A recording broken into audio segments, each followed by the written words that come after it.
Comfort is our enemy. It keeps us drifting away from that fire, that edge of growth. My life used to feel scripted, following path I thought were supposed to take. But there came a moment, standing in a beautiful house that was supposed to be my dream house, when I realized I don't belong here. And I dared to claim my life.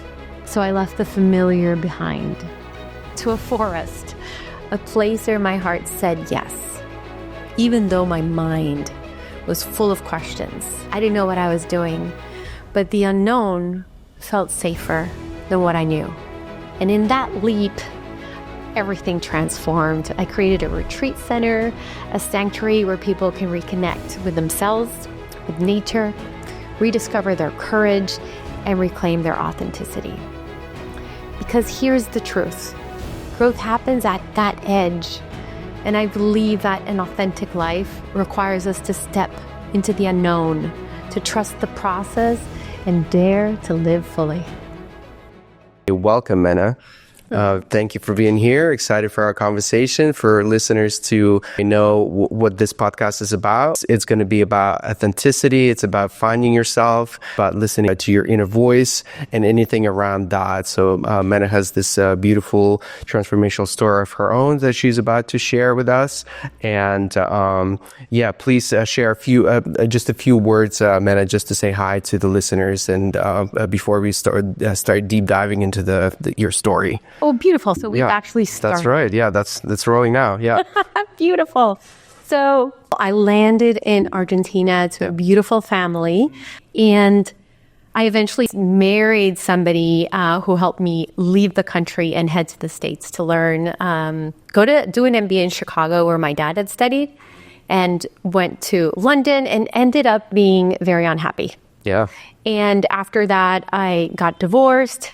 It was dramatic, very intense. And I went deep into consciousness, retreats, studying ashrams, India, Bali, all the places that we know are so powerful.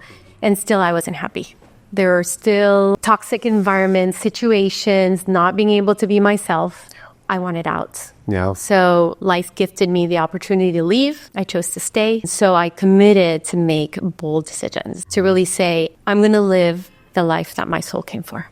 And that's what I've been doing. So I moved to a forest, bought a huge forest in Georgia, and I didn't know what I was doing. But I knew my heart was saying, yes, I want to do this. Even though I've lived in big cities and now I'm away from my children, I knew that this was something that I really wanted to do. Mm-hmm. And so I've created a retreat center, and suddenly my life, all the different aspects of me, have found a place to be here in the Florist. Beautiful. So let's dive now deeper into each aspect of it, going straight back into probably one of your most challenging moments of the separation. Tell me more about the whole time of your life. How did that play out? Yeah, moving to a house where I renovated it in Key Biscayne in Miami after having lived in many different places in the world. I was in the bathroom, beautiful, gorgeous, huge space, and my mind goes, I cannot do this. This is not my life. I'm not choosing any of it. I don't know who I am anymore. Yeah. And willing to step up again and say, I'm not happy. This isn't working for me. I need to find me first. I need to know who I am, even though it's going to, provoke the other. And it did provoke. It did provoke. And so it's been a journey of constantly willing to be me, to follow my heart, in an environment that didn't understand me. Yeah. I started with a whole realm of spirituality and many different venues from 2009, and I wasn't understood by my family, the environment, and so I had to be bold. It's a huge journey of constantly daring to make a step and daring to try and explore, not having the experience for what I was doing, but knowing that it was better to step into the unknown than to stay where I was. That's what helped me. If you're too comfortable in your life, that does not support you. Comfort is our enemy because it keeps us Just drifting away from that fire, from that edge of growth, of having to listen, of having to find our center and our strength. Yeah. And so I'm grateful for those edges. I did have a moment last year where I was guiding a client and they suddenly broke into tears and said, "Oh my God, I just connected to my father. And I see how he was challenging me, but he was supporting me." And as I guided the whole group, I saw my kid's dad. And in that moment, I burst into tears because I felt so much love for his soul. And even he's been my greatest teacher in the dark, and I would choose it again. And I know that had he not been in this lifetime with me, I wouldn't be who I am. And so I told one of my kids recently, "I thank your dad so much. Like, my soul loves his soul. My human is not going to be friends with him." Yeah, for sure. So I'm putting myself in the shoes of someone who feels misaligned in life, and internally they know that it's enough, but they don't have enough courage to say it's enough and to stop and step into the new you. What gave you courage to do that in your life? I always feel like life blessed me with so much. It's like, oh my God, I sleep well, I have food, I have education, I have love. So how can I not thrive? How can I not say, let me prove that God exists, that life is meant to be lived well? And so my heart just pumps so passionately for that. And I'm also willing to be patient about it because I believe nature is our greatest teacher for all of us. And nature takes her time. I want to know. Every day, I want to know who I am. Lean a little deeper and connect to all the energetic resources that I came to this planet with and have given away without knowing. Reclaim the resources, reclaim my soul fragments, reclaim my clarity, moment by moment. Give me whatever actionable steps that you might have for someone who maybe needs that little extra courage to step into the new version of them and maybe say it's enough to whatever situation that they're in. What advice would you give to them? We're all different, and I believe we each have a different little crack within us. So I would tell them, connect with your body right now. Take a deep breath in. Put one hand in your heart, one hand in your belly. Close your eyes. Connect to your higher self, the higher self of your body in teams. And let this waterfall of light just fall down into your body. Feeling the weight of your body on your chair, on the sofa, wherever you are right now. And let this waterfall just come down, coming out of your feet into the earth, into the highest consciousness of the planet. And listen, what has your soul been waiting to tell you now in this moment? Receive, feel, see. And this is the truth. Whatever you're feeling right now, this is the truth. And it won't give up. It won't give up on you. So you can listen to it right now, honor it, make the first decision, take the first action, or you can keep stumbling or waiting or denying. But it's always going to be here. It's always going to be here calling on you because this is you calling yourself. You came for this bigger place where you're excited and you want to wake up and you're thrilled and you love this unknown because you're on the edge of life, of universe coming through you, not knowing what you're going to do next, not knowing what you're going to say next, but it's going to be vibrant, it's going to be alive, and you deserve this. We all deserve this. And the more we step into this, we're all coming alive and we're rising together and daring and playing this game of enjoying this planet and bringing it back to light, to love, to possibility, clearing, not engaging anymore in the chaos, letting it be. Every person needs their challenge to grow, to say enough. But this is your time today, here. You got this. We're here. We're millions waking up. There's always somebody there to guide you, to inspire you. It's now. Oh, beautiful. Yeah. Yeah, that was so unplanned and so powerful. And this is how I work. It's like the unknown, and it's like, okay, game on, right? Yeah.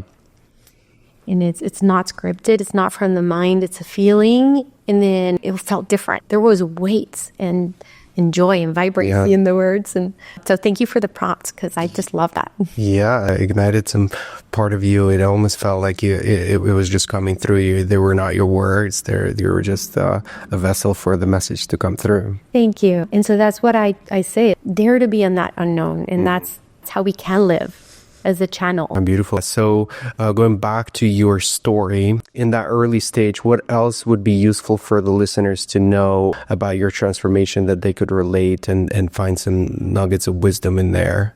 There is an energy that I like to share around authenticity and belonging in the world. I grew up traveling, and when I traveled, I knew what it was to like be pushed away a little bit, or like, you're not like us.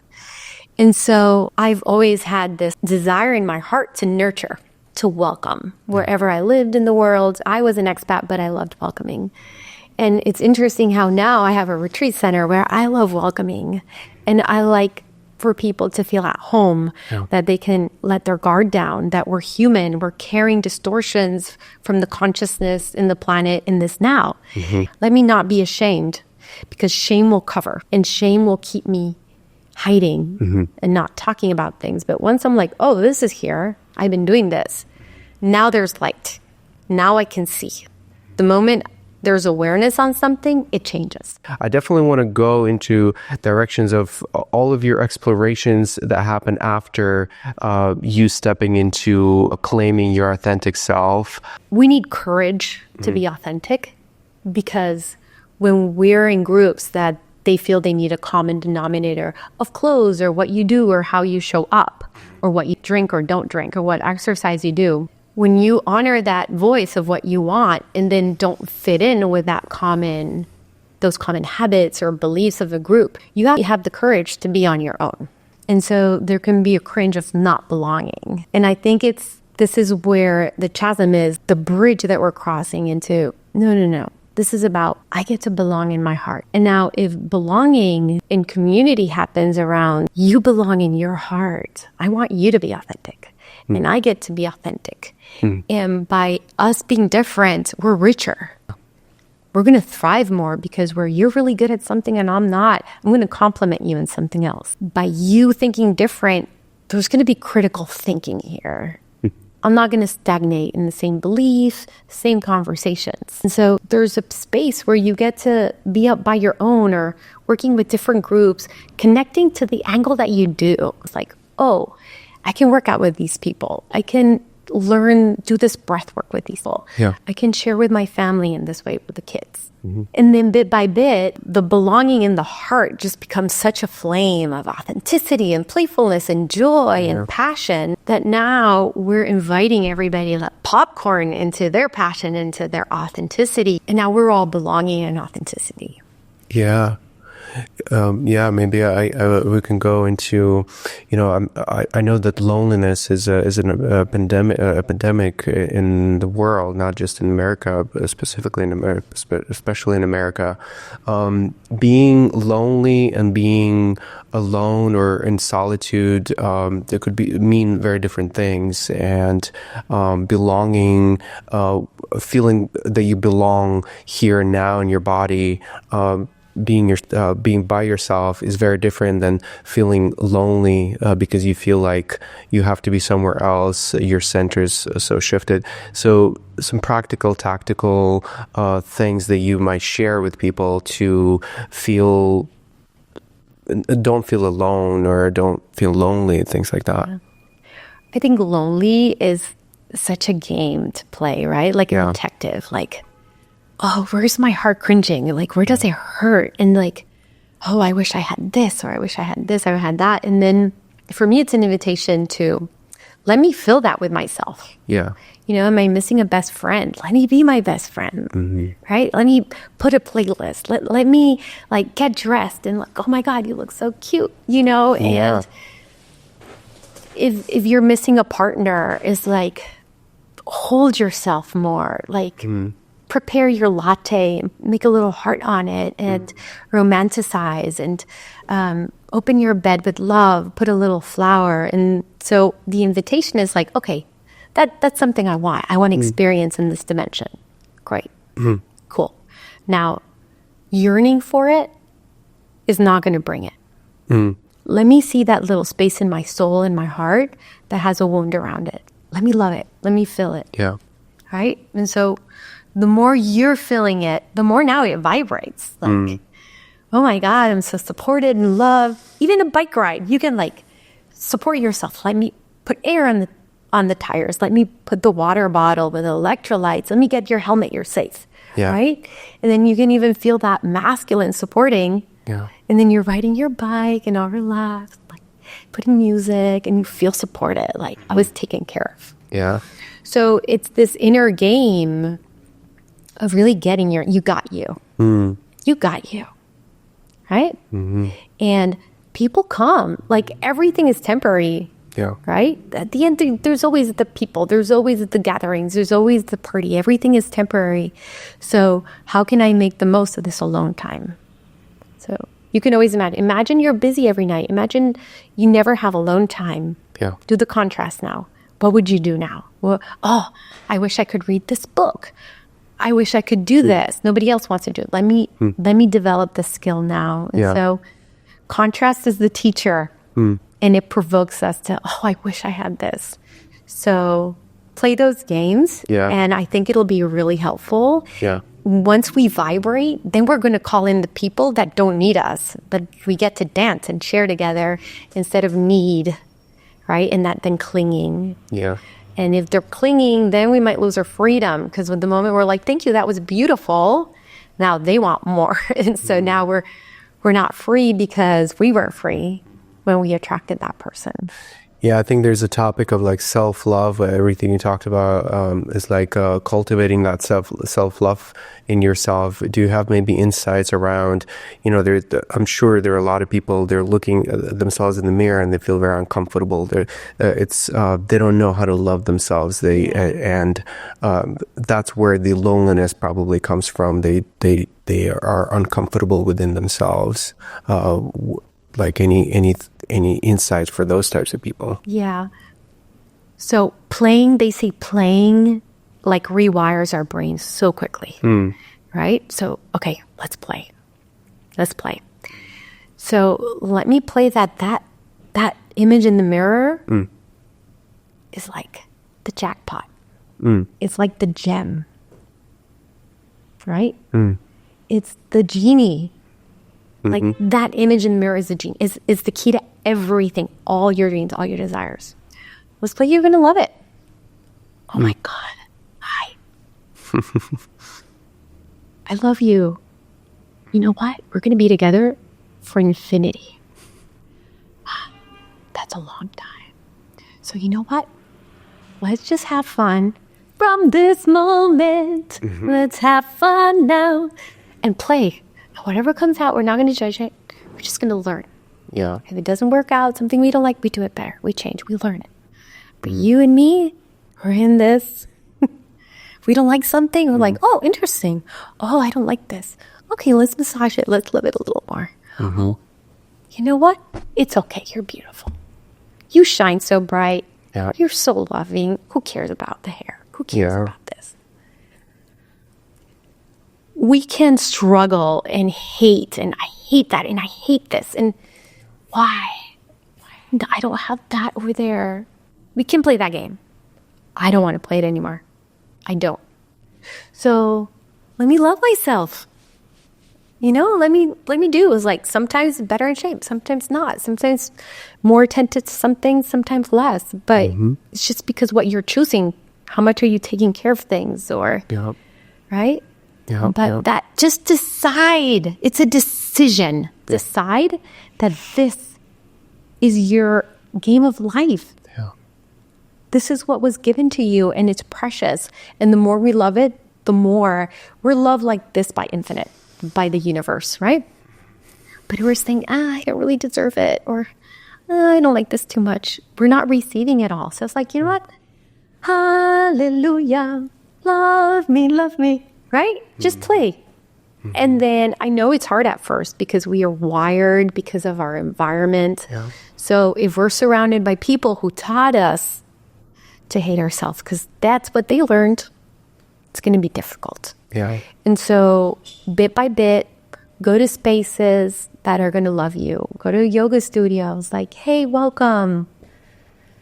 Join us. Breathe. Namaste. I see you, right? Wherever you want to go. It could be a gym. It could be even a nail salon that, they just treat you and they listen to you. Yeah. Beautiful, yeah. And then go back to home or wherever it is that is still difficult, and bit by bit, it'll happen through time. So believe like in nature, the seed in the ground. It doesn't become this magnificent tree in one day or 1 year, but just keep going. Every day, detox what doesn't serve you, nurture what does. And by choosing to be you authentically, loving yourself each day, you're gonna make it. And so then that's the piece. You already made it. And now it's the journey of figuring it out, of living it, of seeing what it is. Yeah. Yeah. As I was asking the question, the answer also started, a version of the answer started to emerge in myself. And the version is around loving the smallest thing about yourself, instead of, as you mentioned, only pay attention to things that you hate about yourself. Really look for things, even a very, very small things about something that you're really proud of, something that you love about yourself, not only just about your physical body, but something that you've done, some good things that you've done to other people, and anchor there and expand from there. And it's the thread that will bring you to more things about you that you love, and that will expand to the totality of you that you love, and that's how you find the true center, and that's how you find self-love and authenticity.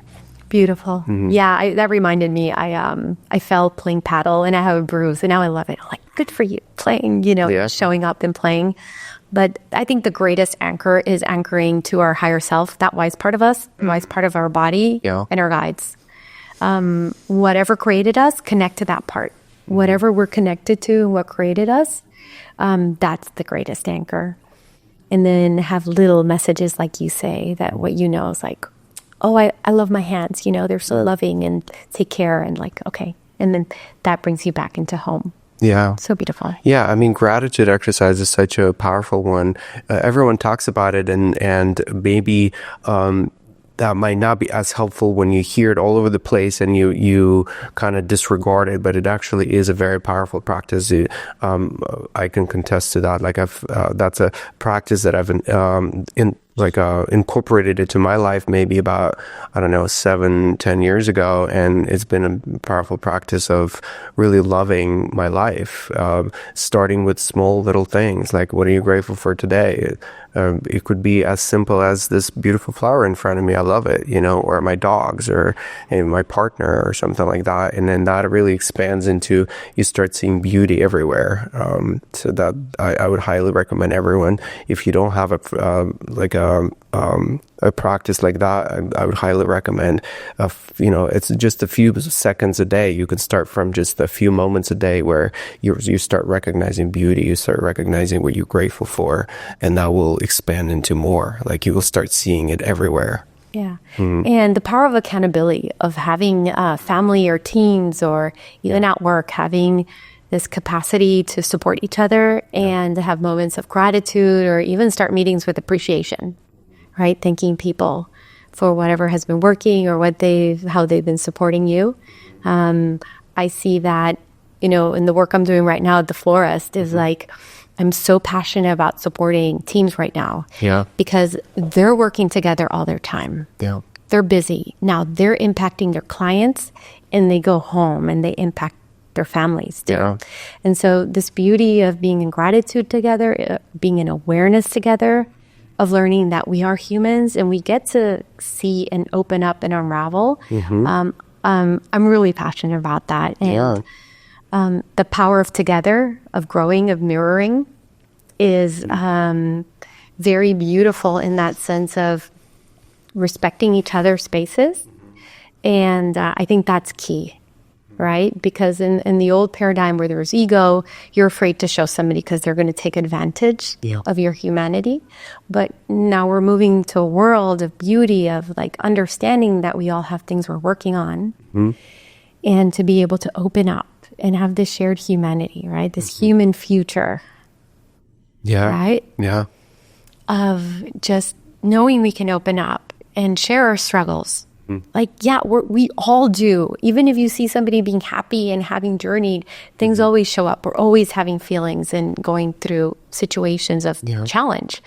And so this is the new way, the way of coming back to nature, which heals us, which brings us, more into the rhythms, the cycles of life, the knowing, the harmony. Yeah. And it's so beautiful. So I'm really passionate about gathering with people, and there's so much joy in creating opportunities for people to see themselves, to be seen, to be held in a safe way, and to then from there have a choice.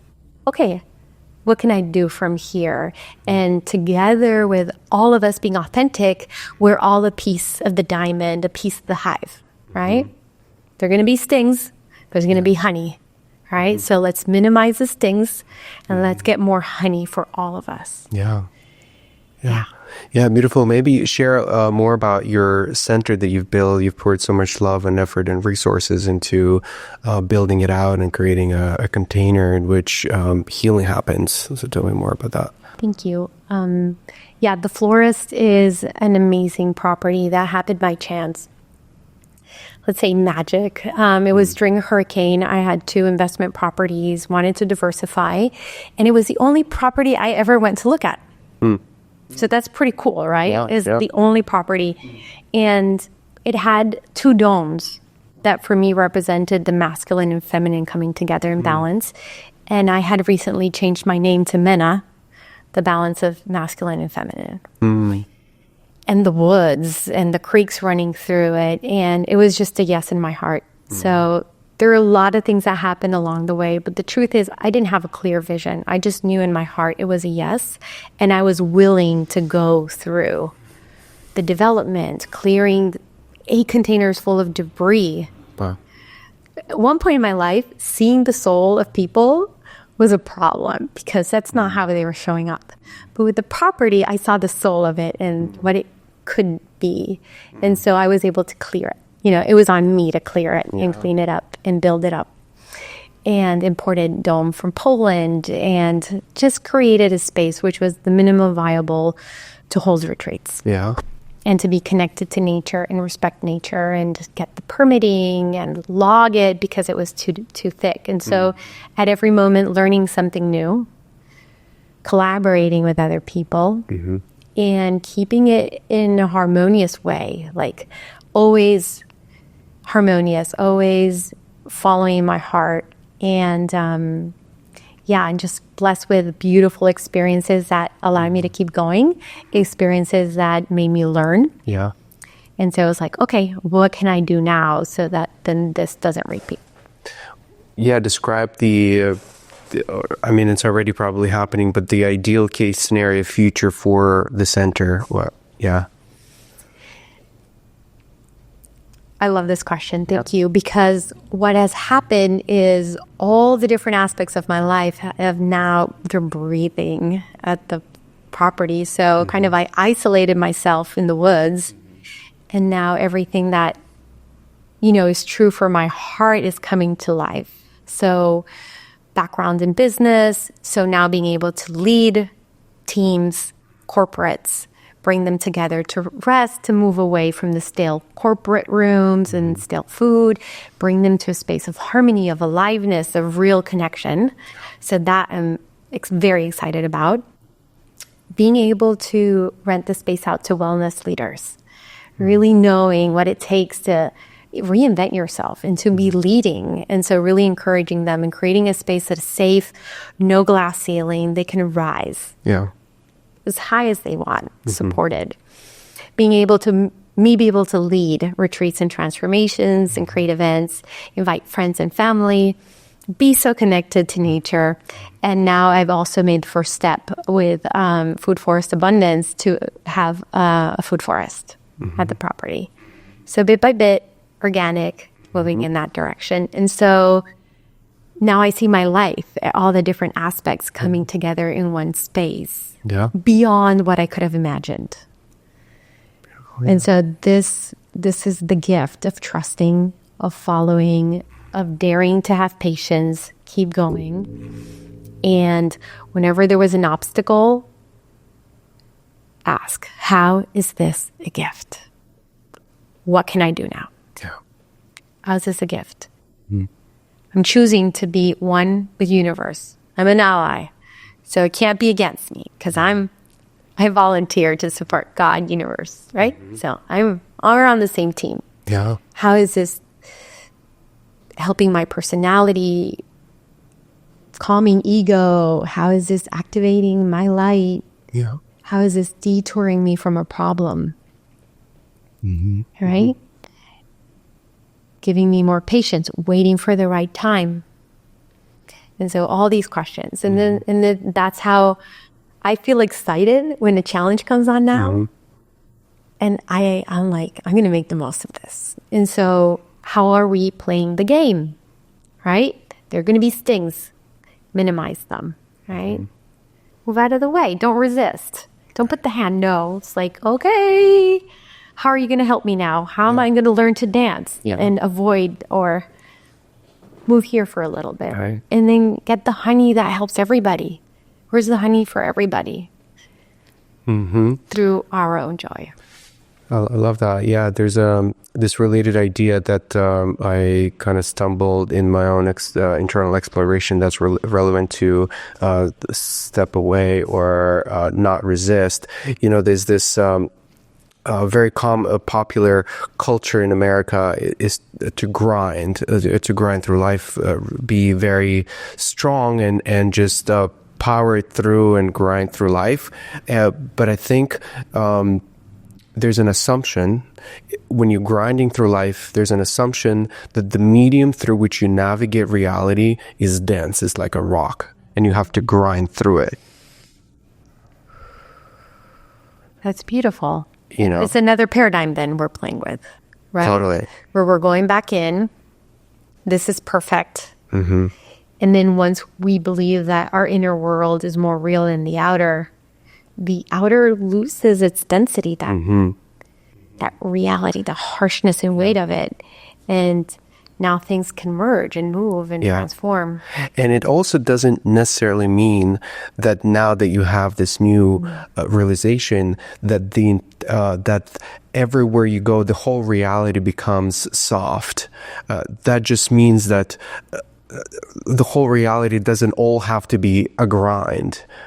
Some parts of the reality maybe are still so dense that the only way around it is to grind through it a little bit. But be open to the possibility that that's not the only way. That there are other opportunities opening up now where you can flow through life without like a harsh like a friction. I believe the new paradigm is created without fighting. And so I experienced this when I put all my life, all my resources, my time, everything into this property. And then I got a letter. You can't do your business here. I'm like, okay, what do I do now? Let me focus on my own personal work, right? And let me also hire a lawyer. Let me learn what I can do. And so at the same time that I was letting go, I was like, well, after all this effort, God, universe, you want me to leave? Like, okay. But at the same time, I'm going to make the effort to get permitting, to do the process. Right. So what I think was crucial was like, I was willing to let go. I was willing to say, okay, if I learn the rules, if I learn all the little things in the regulation and I align with them, if I don't antagonize, I don't take personal the fear of locals thinking that I might ruin the rural landscape, and I'm not pulling, with them on like hatred or fear or judgments or projections. Right. I'm like, okay, you're dealing through that. You love this place. I love it too. We're on the same team. I'm not fighting you. So let me deal piece by piece, section by section of the code. Yeah. Right? I'm going to do this and this is this. It's an alignment. And then, I got approved in the last moment. So I think had I pushed and had that aggressive energy, it would have antagonized. Yeah. but just me claiming what is true, what is my right. Like, I bought this land. I'm coming for the good of all. Yeah. And let me not give up either, but not let my life and my joy rest in the hands of this approval. Mm-hmm. Mm-hmm. And so it's a paradox. It's a balance of like, I don't need this to thrive, but I get to if it's available. Let me take the steps for it to be available. If not, I'm going to find another way. Yeah. And if these were the steps and this is the end of this journey here, thank you, God. Mm-hmm. And I will keep going. And then I was like, okay, you can stay. And I'm glad I can, because I'm very excited for all the experiences and journeys and all the ripples that will create. Yeah. Talking about the ripples, that was actually that's where I wanted to go even before you mentioned that. You talked about all of the things that you like, the best case scenario future for the center. If you had to guess the second degree effects and the ripple effects, how that will permeate into the world, what kind of world are you contributing into? One woman told me last year, when you told my husband to join for the event, I didn't say yes. But it was that invitation that took me down a whole journey of awakening. So even just existing creates ripples.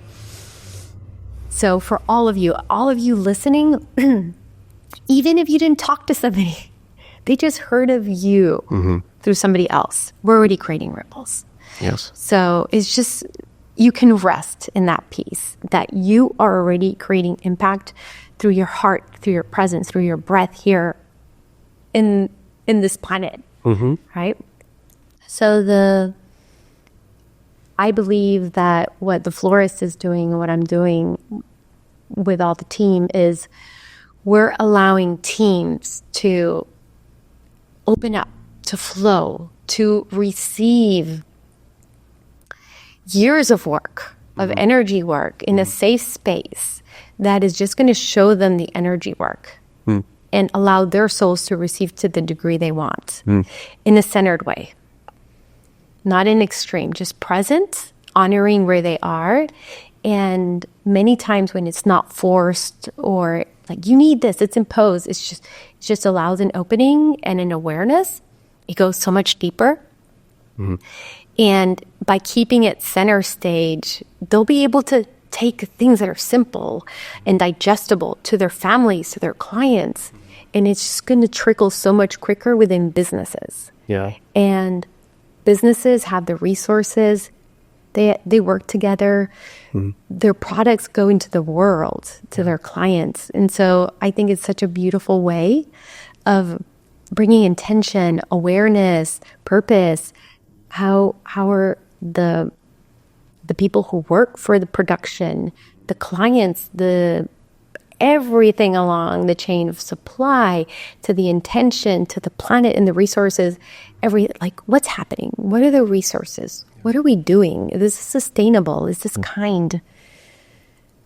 Right? What are we doing in the world? And so I think that will just ripple out. Yeah. And become mainstream, where things that we thought weren't, when we grew up, we didn't have cell phones, right? Yeah. But that changed quickly. And just the thought of businesses really having intentionality and breath and presence and moments of authentic sharing and contemplation with nature and moving in an organic way and knowing that we're a circle of life, not pyramids of the top mattering and the bottom not. Yeah. And so it's going to spread fast. Why? COVID spread so fast. It was just a virus. Yeah. But love, creativity, inspiration. Yeah. Higher consciousness. Yeah. Yeah. So,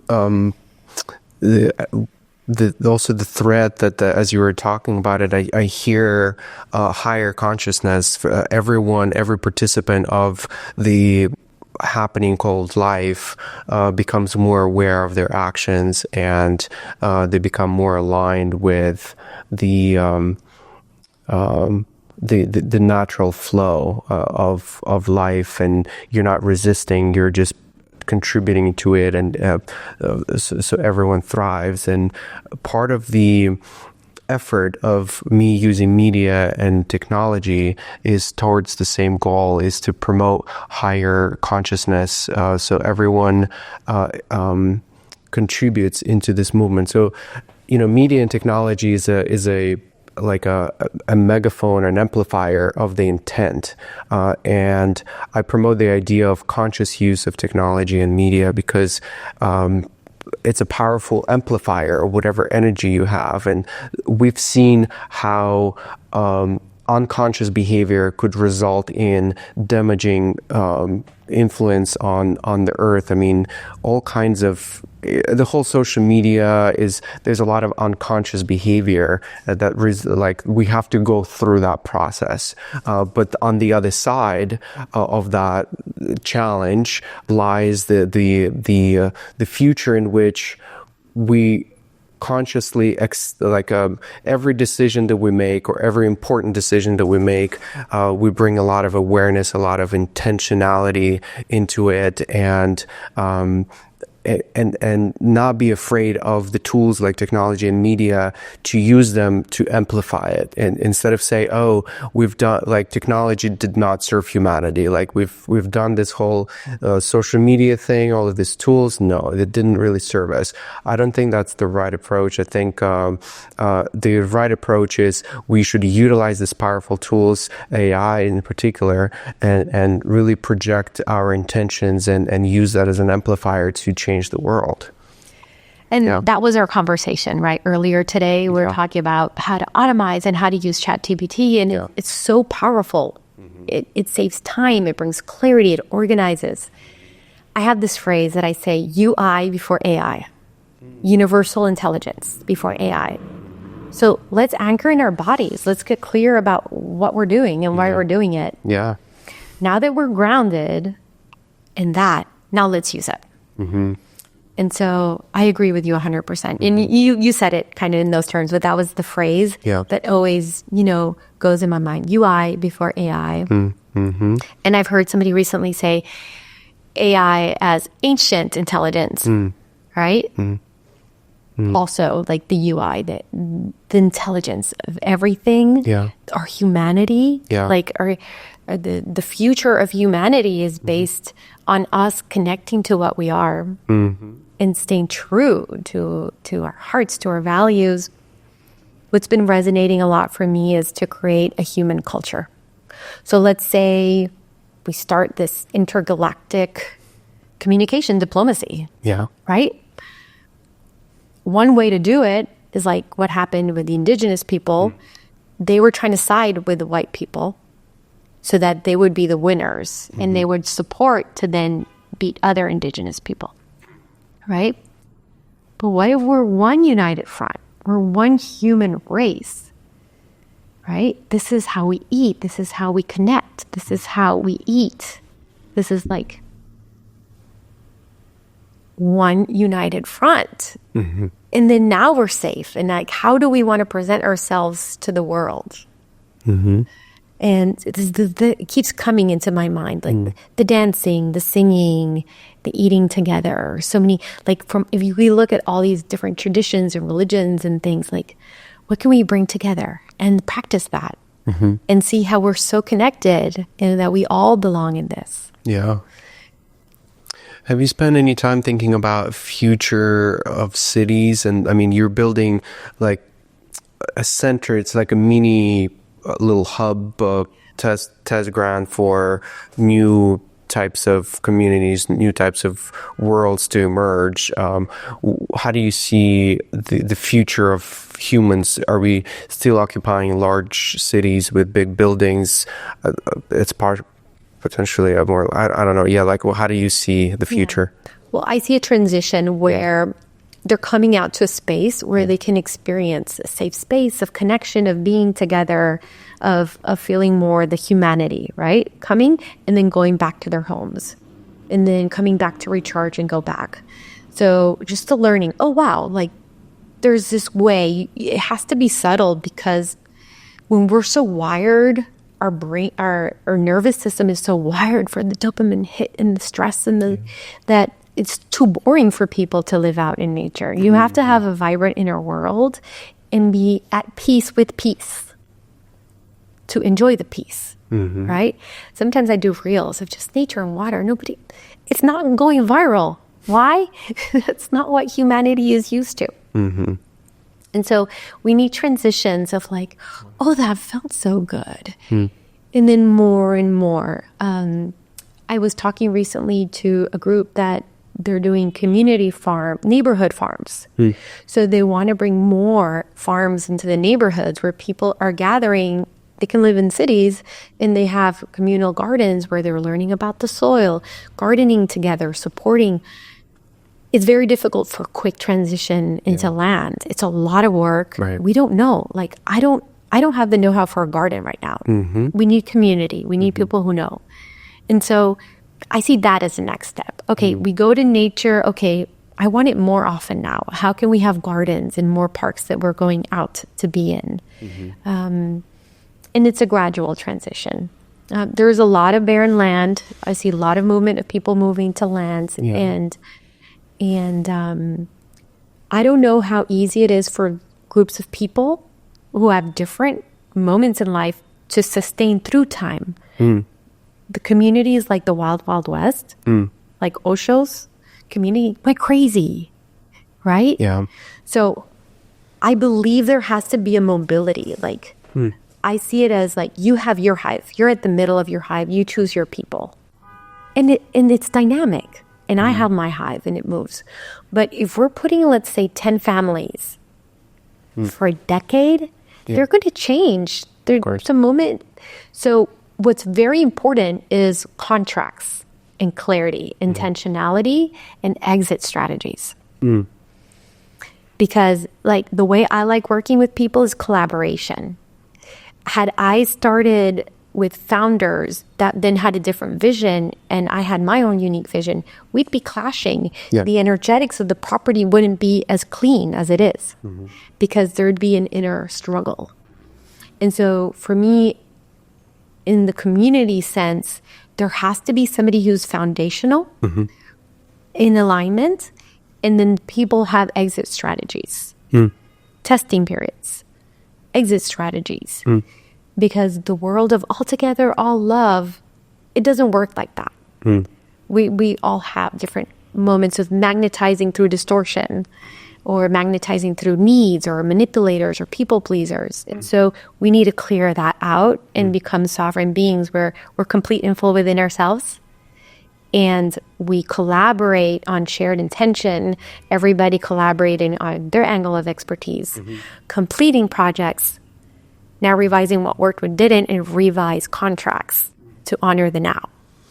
And that's the way I see like successful communities where you can honor each now, right? Because my authenticity will change through time. And chapters of my life and moments of my own growth and evolution. And so will you and everybody else. And so I think for the future of communities, what I just shared is crucial. When you talk about exit strategy, is it with basically about the assumption that this is an experiment and take it as like whatever happens, we'll just adjust. Don't commit to like whatever happens, you have to stay in this configuration. Is that kind of what you mean or something else? I have a very close family. But they operate in a very different way than me. And so I'll come visit 4 or 5 times a year. But then I live in a different way. Like the depth of how I like to see things and feel things and process is different. And so I'm in a family contract, right? For life. But had I stayed here, I'd be miserable. Right? Because I don't feel my light, my joy, my excitement in this setting. And so based on my own personal experience of family and community, I think there needs to be space for us to be in our own fulfillment. And originally at one point it did work. But then I woke up to different point of view, a different me. Yeah. And then I needed to shift that. And so where does the exit strategy in this example? In the communities? I'm trying to understand when you say, have exit strategies. I'm trying to make sure I understand what that means. Yeah. So there are some visions of communities where everybody buys a plot of land and everybody lives on the land. Mm-hmm. Now, there might be somebody who wants a different kind of experience than the rest. And so now there can be friction. It's like, no, I want to drum until midnight. Yeah. Like, no, we have kids. They have to fall asleep at 5. Like, well, we don't have kids. We don't want to do that. Mm-hmm. Right? So there was, at one point, nobody had kids. They all agreed. Now something changed. Now you have tension and it escalates. And so it's having the clarity that like everybody changes. There will be different needs through time. So it would be great if there's an exit strategy for when somebody doesn't align anymore, that they can sell their participation. Right. Versus just make a mess and everybody upset. You're saying you define the exit strategy before getting into the contract with each other and say, if this doesn't work out, then we do X, Y, and Z type thing? Yeah. Mm-hmm. Mm-hmm. Or create it in a way that it's owned by somebody and then the others have contracts that can be, extended. Mm-hmm, mm-hmm. Have you explored this whole idea of decentralized governance or decentralized community building? There are now technologies that allow, it's mainly for now in a digital space and digital domain. I don't know if it's yet spilling out into the physical communities or physical organizations, but there's this notion of creating a decentralized system that organizes people. It assigns different roles, different functions, and everyone plays their. It's a very transparent system, and it's self-organizing. It creates basically a fabric where everyone acts optimally. And there's no tension between, basically it avoids any kind of complication of politics and other things, because it's a self-serving system. Everyone contributes, everyone sees how the system operates, everyone votes on any changes of the system. I think that could potentially be I would love for the government to be run in a similar fashion, where it's not one leader making decisions, it's us making small minor decisions, and then some kind of AI system that's decentralized and transparent, and we see every action that's been taken that serves everyone. It might be an idealistic system, but I've explored that, and I know that some people, a good friend of mine is working on a decentralized autonomous organization kind of operating system for organizations. Beautiful. I haven't heard about this, but this did sound like a movie I watched. Okay. Right? All right. Where everybody's organized. Yeah. And they have different tasks. Mm-hmm. What I value greatly is freedom. And so within what I just heard, I feel freedom would be compromised, because then there's a whole system organizing everything and telling you where you belong, instead of the capacity to suddenly follow an intuition and say, oh, I want to explore this now. I want to grow here. And so I just feel like, oh, I'm not sure about that. Well, you are in charge of designing the system of your domain of influence. So let's say there's a global system that's organizing a really large topography of people, and you might not have too much influence on the high level of things. It's like a collective voting, but you have a participation on the small branch that's related to your life, and maybe there's just a handful of people who are actually changing how the logic of who does what boundary definition looks like. Mm-hmm. I don't know the system. What I would say is I would work first on our human transparency, our authenticity, our capacity to discern when people are manipulating us or clinging to us, and so that we can be standalone, sovereign beings, sovereign in our body, knowing what we're feeling, knowing what we're thinking, and knowing what people's intentions are, and choosing to be with people who respect themselves, respect others, and want to collaborate in a transparent, authentic way. And I think once we have the basics of these players, then let's talk about it. For sure, yeah. I would approach it in that way. Makes sense. Let's work on the players being good, independent people that could honor the roles, and then I'd start to have that conversation. Understand, yeah. Very reasonable. I agree, yeah. In the wrapping up phase, could you share with the listeners some of the tools, some of the techniques and resources that really changed you or helped you transform or evolve, that maybe you would recommend for others to look into? I love recommending things that are as simple as possible, because I believe our peace belongs to everybody, no matter how much money you have or not. So breathe in nature, connect to the ground, receive the sun, sleep well, hydrate, eat well, music, dance, laugh. It's just our basic humanity. And there's so much technology nowadays, so much investment in sound beds and this and that, and not everybody has access to it. Yeah. And all that can be achieved in an affordable, free way. Everything that I mentioned is free and available. And so a part of my heart wants to keep things as affordable and approachable as possible. The Florist doesn't have all these high technologies. It has the highest technologies.